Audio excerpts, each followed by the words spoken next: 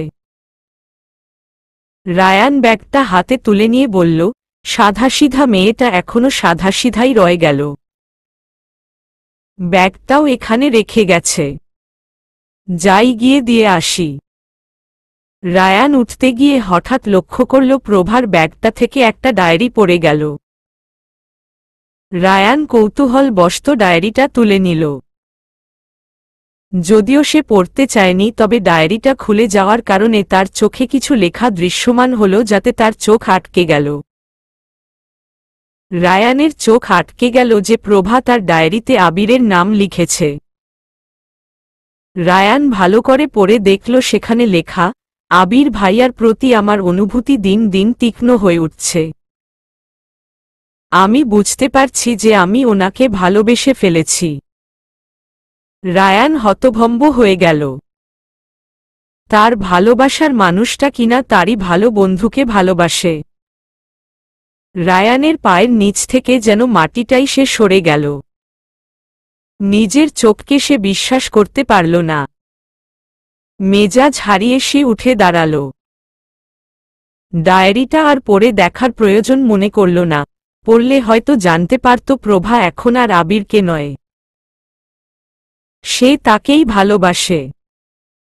Ryan উঠে দাঁড়িয়ে রেগে প্রভার সাথে কথা বলার জন্য যেতে লাগল। কিছুদূর এগিয়ে যেতেই সে আবির আর প্রভাকে একসাথে দেখল। এতে তার মেজাজ আরও বেশি খারাপ হয়ে গেল। হুঙ্কার দিয়ে বলে উঠল, আবির রর। রায়ানের ডাক শুনে তার দিকে তাকায় আবির ও প্রভা দুজনেই। রায়ান ছুটে এসে আবিরের শার্টের কলার ধরে বলে, তোর এত বড় সাহস! তুই আমার ভালোবাসার দিকে হাত বাড়াস! তোকে আমি নিজের বন্ধু ভাবতাম আর তুই! আবির নিজেকে ছাড়িয়ে নিয়ে বলে, বন্ধুত্বর কথা ভেবেই আমি এতদিন দূরে ছিলাম, কিন্তু এখন আর সেটা সম্ভব নয়। আমি প্রভাকে ভালোবাসি আর ওকে নিজের করেই নেব। তার জন্য যদি আমাকে তোর সাথে ফাইট করতে হয় আমি তাতেও রাজি আছি। রায়ান প্রভার দিকে তাকিয়ে বলে, তুমিও তো আবিরকে পছন্দ করো তাই না? এই জন্যই তো আমাকে কিছু না বলে চলে এলে তখন। কিন্তু শুনে রেখ, আমি রায়ান। ছোটবেলা থেকেই আমি বড্ড জেদি। একবার যেটা চাই সেটা যে করেই হোক আদায় করেই নেই। আমি তোমাকে অনেক ভালোবেসে ফেলেছি সাধাসিধা মেয়ে। আমি তোমাকে অন্য কারো হতে দেব না। তুমি শুধু আমার হবে, শুধু আমার। এটা বলেই সে আবিরকে বলে, আয় আমার সাথে ফাইট কর। যে জিতবে সেই প্রভাকে পাবে। আবিরও বলে, ঠিক আছে, আমি তৈরি। প্রভা তাদের থামানোর অনেক চেষ্টা করে, কিন্তু তারা প্রভার কোনো কথা শুনছিলি না। প্রভা আর কোনো উপায় না পেয়ে চিৎকার করে লোক ডাকতে থাকে, কিন্তু তার ডাক শুনে কেউ এগিয়ে আসে না। প্রভা রায়ানকে বলে, আমার কথা শুনুন, আমার মতামতটা নিন। আমি কোনো পণ্য নই যে আমাকে পাওয়ার জন্য আপনারা এমন ফাইট করবেন। আমার মতামতটা শুনুন। রায়ান প্রভার ডায়েরি পড়ে ভেবে নিয়েছে সে আবিরকেই বেছে নেবে। তাই সে প্রভার কথা শুনতে চায় না। রায়ান অনবরত আবিরকে মারতে থাকে। আবির কিছুতেই রায়ানের সাথে পেরে ওঠে না। রায়ান ঘুষি মেরে তার নাকমুখ ফাটিয়ে দেয়। আবির ও রায়ান ফাইট করতে করতে পার্ক সংলগ্ন রোডে চলে যায়। প্রভার ভয় বাড়তে থাকে। রাস্তায় প্রতিনিয়ত গাড়ি ঘোড়া যাতায়াত করছে। যে কোনো সময় যে কোনো দুর্ঘটনা ঘটতে পারে। সেই প্রভা ছুটে গেল ওদের সরিয়ে আনতে। এরই মধ্যে রায়ান ও আবির মাঝ রাস্তার মধ্যে চলে গেল। বিপরীত দিক থেকে দ্রুতবেগে একটি ট্রাক ছুটে আসতে থাকে। ট্রাকটিকে দেখে নেয় রায়ান। তারা কিছু বুঝে ওঠার আগেই ট্রাক অনেক কাছে চলে আসে। আবির তখনও সেদিকে নজর দেয়নি। রায়ান আবিরকে ঠেলে সরিয়ে দেয়, কিন্তু নিজে ট্রাকের সামনে পড়ে যায়। প্রভা এটা থেকে চিৎকার করে বলে ওঠে, রায়ান ভাইয়া। আবিরও পুরো ঘটনায় বকে বনে যায়। রায়ান ট্রাকের ধাক্কা খেয়ে ছিটকে দূরে পড়ে যায়। রাস্তা রক্তাক্ত হয়ে যায় রায়ানের লাল রক্তে। প্রভা হতভম্ব। এক মুহূর্তের মধ্যে এসব কি হয়ে গেল। সে দৌড়ে ছুটে যায় রায়ানের দিকে। রায়ান নিভু নিভু চোখে প্রভাকে দেখে। তার মুখে হাসি ফুটে ওঠে। প্রভা রায়ানের পাশে বসে পড়ে। আবিরও ছুটে আসে রায়ানের দিকে। প্রভা রায়ানকে বলল, এটা কি করলে তুমি? রায়ান শ্বাস টেনে বলে, আমি জানি প্রভা তুমি আবিরকে ভালোবাসো। আবিরের কিছু হয়ে গেলে তুমি যে আমায় ক্ষমা করতে পারতে না। তাই আমি আবিরকে বাঁচিয়ে দিলাম। তোমরা সুখী হয়ো। তোমাদের সুখী দেখলেই আমি শান্তি পাব।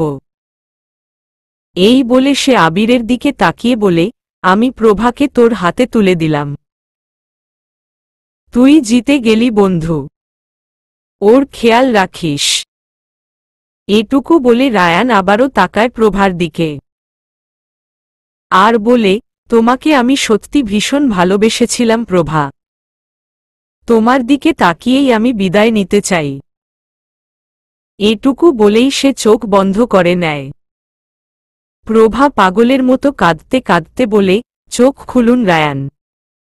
আমি আবিরকে নয়, আমি আপনাকে ভালোবাসি। প্লিজ চোখ খুলুন। বলে অনবরত কাঁদতে লাগল সে। আবির মূর্তির মতো হয়ে গেছে। ভীষণ অনুশোচনায় ভুগছে ছেলেটা। তার জন্যই সবটা কেমন এলোমেলো হয়ে গেল। ততক্ষণে রাস্তায় অনেক মানুষ জড়ো হয়েছে। সবাই মিলে রায়ানকে হাসপাতালে নিয়ে যাওয়ার ব্যবস্থা করে। রুহুল আমিন ছুটে ছুটে হাসপাতালে আসেন। স্ত্রীকে হারানোর পর তো তার ছেলেই তার একমাত্র আশ্রয়। এখন ছেলেকে হারালে তিনি একা কিভাবে থাকবেন। আসার পথে তিনি নিজের ছেলের আরোগ্য কামনা করতে থাকেন। হাসপাতালে এসেই ডাক্তারের মুখোমুখি হন। প্রশ্ন করেন, আমার ছেলে আমার রায়ান এখন কেমন আছে? ডাক্তার করুণ স্বরে বলেন, আমাদের ক্ষমা করে দেবেন। আমরা আমাদের সর্বোচ্চ দিয়ে চেষ্টা করেছি, কিন্তু আপনার ছেলেকে বাঁচাতে পারলাম না। রুহুল আমিন পাথরের মতো শক্ত হয়ে যান। একেই নিজের স্ত্রীকে হারিয়ে তিনি অসহায় হয়েছিলেন। তার বেঁচে থাকার একমাত্র অবলম্বন ছিল তার ছেলে। আর আজ সৃষ্টিকর্তা তার থেকে তার একমাত্র ছেলেকেও কেড়ে নিলেন। রুহুল আমিন হাহাকার শুরু করে দিলেন। বলতে লাগলেন, কেন আল্লাহ, কেন? কেন তুমি আমার সাথে এমন করলে? এদিকে প্রভা ও আবির হাসপাতালে এসে বসে আছে। তারা এখনো রায়ানের মৃত্যুর খবর পায়নি। সৌভিক আর অনুরাধাও ততক্ষণে ছুটে এসেছে। অনুরাধা আসতেই তাকে জড়িয়ে ধরে কাঁদতে শুরু করে দেয় প্রভা। কাঁদতে কাঁদতেই সে বলে, আমি এটা মানতে পারছি না অনু। আমি এসব কিছুর জন্য দায়ী। আমার জন্যই আজ রায়ান ভাইয়ার এই অবস্থা।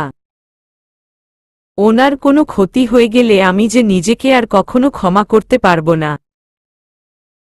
আবিরও সৌভিককে জড়িয়ে কাঁদতে থাকে। অনুরাধা প্রভাকে সান্ত্বনা দিয়ে বলে, তুই চিন্তা করিস না, কিছু হবে না রায়ান ভাইয়ার, দেখবি সব ঠিক হয়ে যাবে। এমন সময় একজন ডাক্তার চলে আসেন। তাকে দেখে প্রভা ছুটে গিয়ে জিজ্ঞেস করে, রায়ান চৌধুরী কেমন আছে এখন? আপনারা হাসপাতালে আসতে অনেক দেরি করে দিয়েছেন। He is no more. প্রভার মাথায় যেন হঠাৎ আকাশ ভেঙে পড়ে। রায়ান আর নেই এই কথাটা তার বিশ্বাসই হতে চায় না। প্রভা কয়েক পা পিছোয়। তারপর কান্না মিশ্রিত স্বরে বলে, এটা হতে পারে না। রায়ান ভাইয়া এভাবে চলে যেতে পারেন না।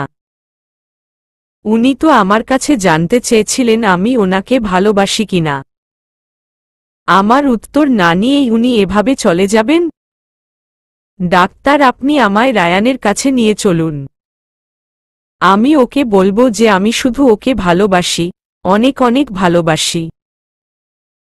অনুরাধা প্রভাকে সামলে বলে, প্রভা তুই সামলা নিজেকে। রায়ান ভাইয়া আর নেই। চুপ কর তুই। রায়ান ভাইয়ার কিছু হয়নি, উনি আমার থেকে ভালোবাসার কথা জানতে চেয়েছিলেন। আমি এখনো ওনাকে বলতে পারিনি আমি ওনাকে কত ভালোবাসি। উনি এভাবে চলে যেতে পারেন না। আবির বলে, এসব কিছু আমার জন্য হয়েছে। আমার জন্যই রায়ান নিজেকে শেষ করে দিয়েছে। আমি এই গ্লানি নিয়ে আজীবন বেঁচে থাকতে পারব না। আমিও নিজেকে শেষ করে দেব।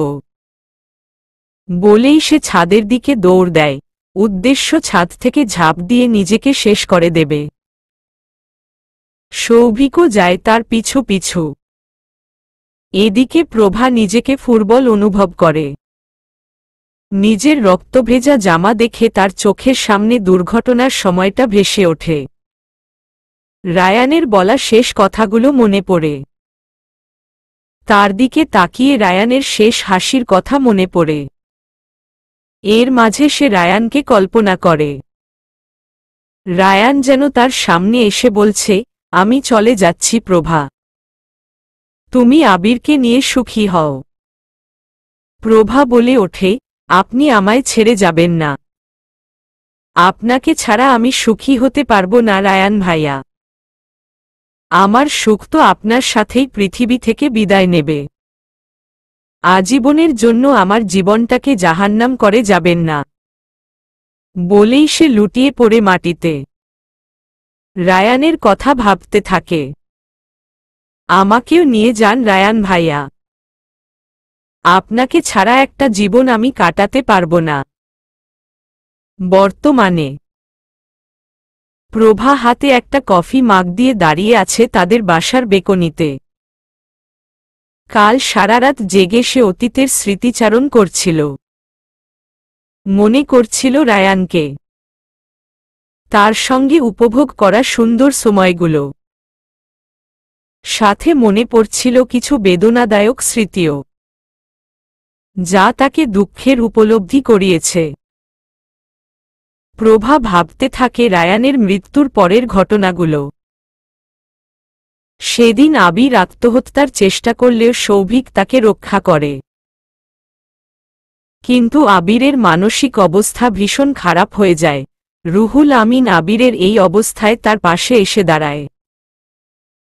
আবিরের মা বাবা কেউ বেঁচে ছিলেন না। সে নিজের মামার বাড়িতে থাকত।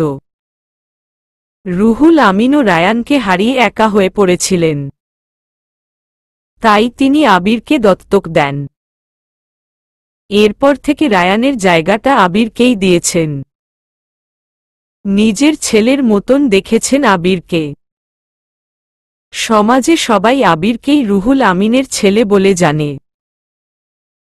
এমনকি রুহুল আমিন আবিরকেই তার পরবর্তীতে অত্র এলাকার এমপি করতে চেয়েছিলেন।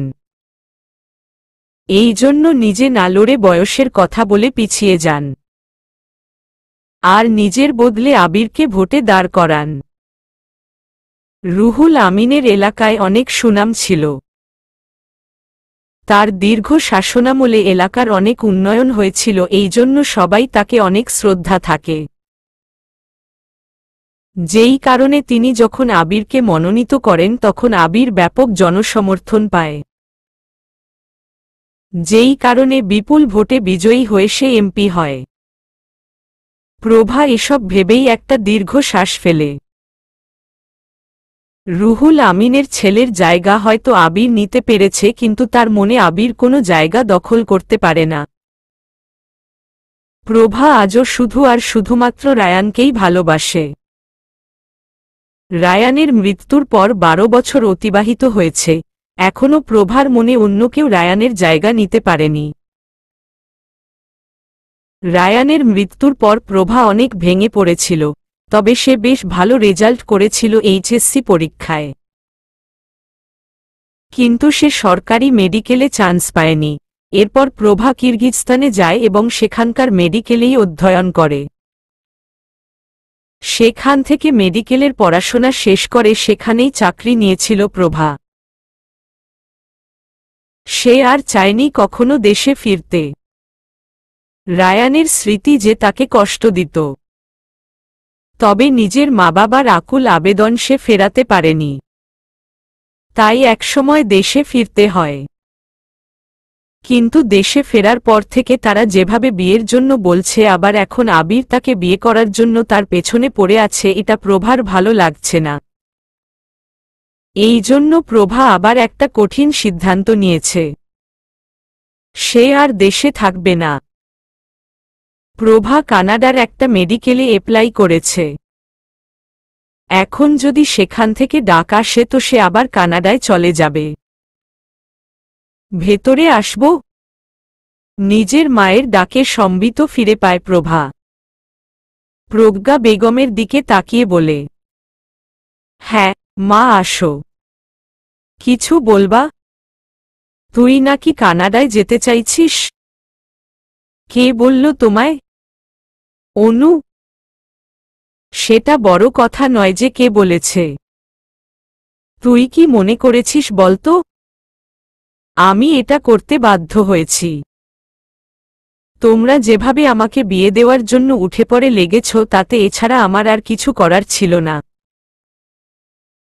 তুই কেন বুঝতে পারছিস না? আমি সবটাই বুঝতে পারছি।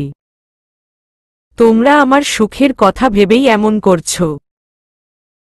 কিন্তু বিশ্বাস করো, এতে আমার দুঃখ আরও বাড়ছে। কেন তোমরা আবার আমার অতীতকে আমাকে মনে করিয়ে দিলে? জানো, ওই আবিরকে দেখলে আমি নিজেকে সামলাতে পারি না। আমি জানি আবির রায়ানকে খুনও করেনি, তবু আমার ওকে দেখলে মনে হয় ও রায়ানের মৃত্যুর জন্য দায়ী। আর আমার এই ভাবিনা ভুলও নয়। আর এমনিতেও আমি শুধু আবির জন্য বলছি না, অন্য কাউকেই আমি নিজের জীবনের সাথে জোড়াতে পারবো না। তাই বলে আজীবন একা থাকবি? 30টা বসন্ত তো একাই পার করলাম। বাকি জীবনটাও এভাবে চলে যাবে। তুমি ভেবো না আমি একা থাকতে পারবো। ঠিক আছে, তোর যা ইচ্ছা তুই তাই কর। আমার বা তোর বাবার কথার তো কোনো দাম নেই তোর কাছে। তাই আমরাও আর তোকে কিছু বলবো না। প্রভা বুঝতে পারে তার মায়ের অভিমানটা, তবে সে কিছু বলে না। কখনো কখনো পরিস্থিতি মানুষকে অনেক স্বার্থপর বানিয়ে দেয়। প্রভাকেও হয়তো এভাবেই পরিস্থিতি একদম পরিবর্তন করে দিয়েছে। 12 বছর আগের প্রভার সাথে বর্তমানের প্রভার তাই যেন কোনো মিলও নেই। হোস্টেলে মুখোমুখি বসে আছে আবির ও প্রভা। মূলত আবিরের ডাকেই প্রভা আজ এখানে এসেছে। আবির প্রভার সাথে শেষবারের মতো দেখা করতে চেয়েছিল আজ। আবির কিছু বলছে না দেখে প্রভাই বলে, কি জন্য আমায় ডেকেছিলেন বললেন না তো? তুমি নাকি কানাডা যাচ্ছ? আপনার কাছেও এই খবর চলে গেছে? হ্যাঁ, শুনলাম। দেখো প্রভা, তোমাকে আমি একটা কথা জানাতে চাই। তুমি হয়তো রায়ানের মৃত্যুর জন্য আমাকে দায়ী ভাবো, এমনকি আমি নিজেও এই ব্যাপারটা নিয়ে হীনমন্যতায় ভুগি। কিন্তু বিশ্বাস করো, আমি যদি জানতাম এমন কিছু হবে তাহলে সেদিন রায়ানের সাথে। অতীত ঘেটে তো কোনো লাভ নেই, তাই না? এখন এসব বলে আর কিছুই ঠিক হবে না। তুমি অনেক বদলে গেছো প্রভা। প্রত্যেকটা মানুষই সময়ের সাথে বদলায়। এতটা না বদলালেও পারতে। যদি কোনো কাজের কথা থাকে তো বলুন, আর না হলে আমায় যেতে দিন। তুমি এই বিয়েটায় রাজি হয়ে যাও প্লিজ। সম্ভব নয়। আমি এটা নিজের জন্য বলছি না প্রভা, বলছি রুহুল আমিন আঙ্কেলের জন্য। তুমি হয়তো জানো না উনি কতটা অসুস্থ। ডাক্তার বলেছেন ওনার হাতে আর বেশি দিন সময় নেই। আর উনি যবে থেকে এটা জেনেছেন যে রায়ান মৃত্যুর আগে তোমাকে আর আমাকে সুখী দেখতে চেয়েছিল, তখন থেকেই উনি আমাদের বিয়ে দেওয়ার জন্য উঠে পড়ে লেগেছেন নিজের ছেলের শেষ ইচ্ছা পূরণের জন্য। ইভেন বিশ্বাস করো, আমিও শুরুতে এই বিয়েতে রাজি ছিলাম না, কিন্তু ওনার শারীরিক অবস্থার কথা ভেবেই রাজি হয়েছি। তাহলে আপনি এখন কি চান? আমিও এই বিয়েতে রাজি হয়ে যাই? তুমি তো রায়ানকে ভালোবাসতে প্রভা, তাই রায়ানের শেষ ইচ্ছার দাম তো তোমারও দেওয়া উচিত। তাছাড়া রায়ানের বাবার যদি কিছু হয়ে যায় তাহলে তুমি নিজেকে ক্ষমা করতে পারবে তো? একেই তো রায়ানের মৃত্যুর গ্লানি নিয়ে এতগুলো দিন বেঁচে আছো। এরপর যদি আঙ্কেলের কিছু হয় তাহলে তো প্রভা একদম বরফের মতো জমে যায়। আবিরের একটা কথাও অযৌক্তিক নয়। প্রভা এই মুহূর্তে ভীষণ সিদ্ধান্তহীনতায় ভুগছে। আদতে কি করবে সে? প্রভা ভাবল, এখন তাড়াহুড়ো করে সিদ্ধান্ত নেওয়া ঠিক হবে না। তাই সে আবিরকে বলল, আমি ভেবে আপনাকে আমার সিদ্ধান্তটা জানাচ্ছি। এটুকু বলেই প্রভা উঠে চলে যায়। প্রভা যাওয়ার পর আবির হেসে বলে, আমি জানি এবার তুমি রাজি হবেই। কারণ আমি তোমার ফুটবল জায়গাটায় আঘাত করেছি। তোমাকে পাওয়ার যুদ্ধে তাহলে আমি জিতাই গেলাম। রায়ান, তুই মরে গিয়ে আমার অনেক উপকার করে দিয়ে গেছিস দোস্ত। তুই মরেছিস জন্য তো আমি তোর জায়গায় স্থান পেয়েছি, রাজপুত্রর মতো জীবন অতিবাহিত করেছি, আজ এমপি হতে পেরেছি, আর খুব শীঘ্রই প্রভাকেও পাব। তুই মরে আমার লাভই হয়েছে বল? বলেই অদ্ভুতভাবে হাসতে লাগল আবির। Two B continue.